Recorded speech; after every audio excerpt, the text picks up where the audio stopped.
गेल्या 2 दिवसांपूर्वी आम्ही वैजापूर नगरपालिकेला निवेदन दिलं होतं की वैजापूर शहरात पत्ते खेळायला एसी हॉल आहे, ज्याचा नगरपालिकेशी काही संबंध नाही, पण ते वैजापूर शहरात येतं, मात्र खेळायला एकही मैदान नाही असं आम्ही निवेदन दिलं होतं आणि आम्ही नगरपालिकेवर पत्ते खेळून आंदोलन करणार असा इशारा दिला होता.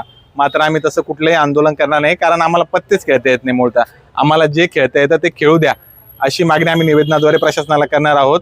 आणि वैजापूर शहरातील नगरपालिकेच्या मालकीची सर्वे क्रमांक 64 मध्ये जागा आहे, त्या जागेवर खेळाचं आरक्षण आहे आणि त्या आरक्षित जागेवर नगरपालिकेने पेवर ब्लॉक टाकल्यामुळे आम्ही गेल्या 2 वर्षापासून नगरपालिकेकडे तक्रारी करत आहोत. मात्र नगरपालिकेने ती तक्रार निवारण केलेलं नाही. त्या तक्रारीचं वरिष्ठ कार्यालयाकडे देखील आम्ही तक्रार केली, पण नगरपालिकेनं चुकीचा अहवाल पाठवून त्यांची दिशाभूल केली. त्या ठिकाणी 2 आरक्षण आहेत, एक 0.52 हेक्टरसाठी खेळाचं आरक्षण आणि बाकीचं शालेय इमारतीसाठी. मात्र नगरपालिकेने जो अहवाल पाठवला त्यामध्ये शालेय इमारतीचा आरक्षित असलेल्या जागेचा मोकळा भाग खेळाचा मैदान म्हणून दाखवला.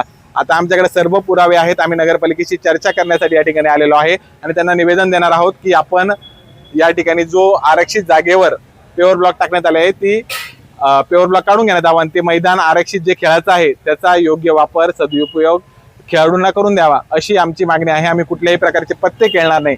पोलीस प्रशासन या ठिकाणी आहे, आम्ही त्यांना सहकार्य करणार आहोत. त्यांना आम्ही सांगितले की आमची चर्चा घडवून आणा आणि आम्हाला कुठल्याही प्रकारचं पत्ते खेळायचं आंदोलन करायचं नाही, कारण ते आम्हाला येत नाही. ते पत्ते खेळायचं आम्ही त्या संबंधित राजकारण्यांवर सोडलेले आहे. मी नाव कोणाचं घेत नाही. मात्र आता आम्हाला खेळायला मैदान द्या एवढीच आमची मागणी आहे. धन्यवाद.